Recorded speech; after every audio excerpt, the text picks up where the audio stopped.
Hey, beautiful souls, welcome back to my channel. My name's Astara and I'm an angelic communicator and clairvoyant. And I want to talk to you today about what it happens in a twin flame connection when you are given a future date, when you have a really strong intuition about timing or a sense of when you and your twin flame will either meet, or if you've met them, when you'll touch and make contact, or even when you've moved into union. So, if you've ever received a strong intuition, or even a message from spirit, or a card reading, or just like a really strong inner knowing, because I think the divine feminines, they're amazing. They have this strong intuition about what's going to happen, and they're probably right, just so you know. And sometimes that's a specific time in the future. Now, I have quite a few clients that I do this kind of work with, and some of them are twin flames that are in relationships, that are married, they're even looking after children together, and they get quite anxious about the fact that, oh, does this mean my twin flame connection? I have to leave my partner and be with them. And it can make them, cause a lot of anxiety, which is different from if you're a divine feminine and you're single and you're waiting for your sacred masculine to come in, your twin. So let's kind of split this apart a bit because it's the same kind of principle. But if you are in a relationship and you're worried about what this might mean for you and your twin, then sometimes your spiritual presence, your spiritual guidance is giving you a date. And I have had this where you're given a date in the future, sometimes quite a long time in the future. One of my clients was given like 10 years in the future, a specific date. And so this can do a few things. It can leave you feeling kind of excited. Or if it's too far in the future, it can make your mind spin and you might feel nervous, or you might try and control the outcome, or even obsess about how to make it happen. And the strange thing about this is I believe that we are told that date so that we can reset our nervous system and hopefully help us relax more. But for some people, it makes them more stressed. So this can become like an energetic interference, kind of the opposite of what you want. And it can actually push away your twin or create delays. So I just want to talk about how we're going to navigate this and relax into the flow and allow the timing to unfold exactly as it's meant to. And I want to put a caveat here that we are in 3D, we are in the physical world. The fourth dimension is time, that kind of overlays the 3D. But the fifth dimension is timeless. It's a timeless space. It's not a physical space. It's not governed by physical laws. So, really, it's like trying to get used to the idea that the messages we get from spirit and the strong intuitions we have linked to our soul path sometimes have to work with a kind of time frame that's difficult for us to imagine because we are not in the 5D all the time. When we meditate, or actually, if you're really coming on Earth with the new Earth vibration and you're coming online, you are in 5D all the time, but we're still governed by physical laws because we're in the physical body. So, what does this mean? Like, how can we work with this? So, Spirit sometimes likes to give us a glimpse of timing for a reason. And it's like a lighthouse on the horizon, not for us to kind of swim to in panic, but to let us know that there is safety and land ahead. It's reassurance that something is becoming possible and it's not a deadline. And I notice that the spiritual guides often do this when we're getting quite stressed and we're kind of facing something in ourselves that is kind of taking us out of alignment. So timings often appear as a kind of alignment with a key milestone in your journey. So that means that, oh, I think he's about to contact me, or I think this is about to happen. I'm thinking about to meet my twin.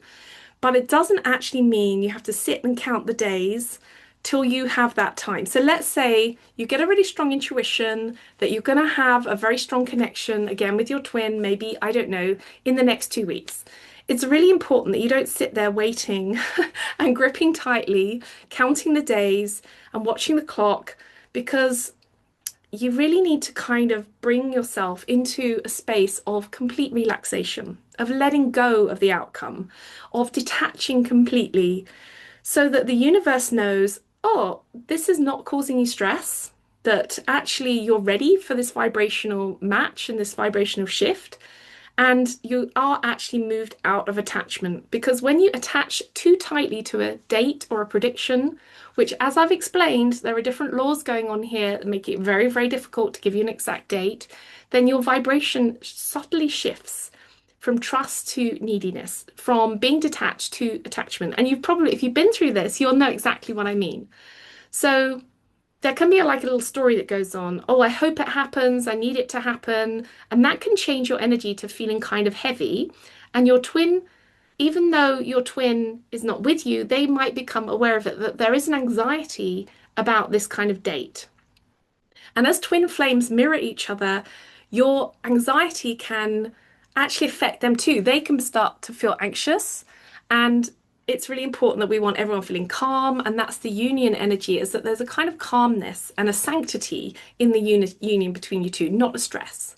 Particularly as the sacred masculines, the matrix twins, are often going through a hell of a lot of stress in their lives.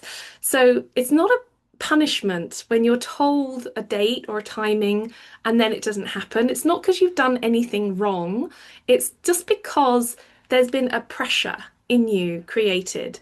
And I sometimes wonder if it's easier for the guides and our intuition not to give us these times, but really it's about just helping us activate a bit more and give us calm and reassurance. So we've got to remember here that need pushes people away, like neediness pushes people away, and love creates an attraction, a magnetism towards you. So what can you do? How can you relax when you've been given this time frame, even if it's like 10 years in the future? What can you do with that? So I would say here, try and hold it very, very lightly. Think of the timing, a bit like a seed you've planted, and you don't want to keep digging it up every day to check it's growing. You've just got to trust that the soil and the sun and everything will come into its play. And at some point, that seed will show itself and you'll know it's there. You also need to kind of get your head around shifting the focus off them and waiting for them to come in to self-expansion. Like really keep filling your days with things that bring you joy, with people that bring you joy, with growth and peace and love, and make your energy magnetic and light. That's really the best way to do it. And don't feel bad about yourself. If your energy isn't feeling magnetic and light, that just means you just need to rest more. You need to love yourself more. Maybe do a bit of journaling. Why does my energy not feel magnetic and light? And just let it go. And this might actually be problematic if your twin's energy is coming in and feeling anxious. There's been a lot of that going on in this time of year, where people are feeling their twin and their anxiety, and that's affecting them. So we can actually do little energy practices to kind of push our twin back into their space with love and ask them to deal with their own feelings and emotions. And I have done another video on emotional laboring for your twin, which you might want to check out. So the other thing you can do is stay in the present moment, because this is the 5D and you're not mentally projecting on the future about how you want it to be. You're not fixing it into place. So practice dropping into the now through breath, meditation, and just having pleasure in being in your life, fall in love with your life if you can. And then make that your goal. And then allow the spiritual realm to come and meet you as well, because we do not have to emotionally labor everything, honestly. I mean, we have enough to do. So just let the timings, if they change, just see that spirit is creating a smoother pathway for you and that you can't miss what is truly yours. Like what is truly yours is going to come to you. And if there is a changing timing, I'm often shown that that's because your twin isn't safe for you yet, that the energy around it is not conducive for you. It's always a kind of protection to help you or give you more time to come into your own power, into your own space, so that your twin doesn't knock you off balance again. It's a very gentle dance that's occurring here. So look, union comes when you no longer need it to feel whole. I mean, this is the kind of strange paradox of receiving, isn't it? When it's simply an overflow of love that you already embody. And when you relax and you tell the universe, I know it's mine, I know he's coming here in then, I know I'm going to meet him then you don't have to chase. You already feel complete and you trust that things are going to happen in the right moment at the right time. And then you can let go. And the vibration is like reassuring for you. And it actually becomes irresistible to your twin. And it's not about passive waiting, it's about actively living so that your timing arrives and you're in your fullest, most authentic self when it does. So if you have been given a date for your next contact meeting with your twin, bless it, release it, and then return to your joy. Let life surprise you, and remember that your twin flame is wanting to come into union with you, and that you're just being told with that intuition, that spiritual message, that that is true. And you're not running out of time. Your love story is already written in stars, and if it's not a romantic connection, just know that it will come into being in its own moment.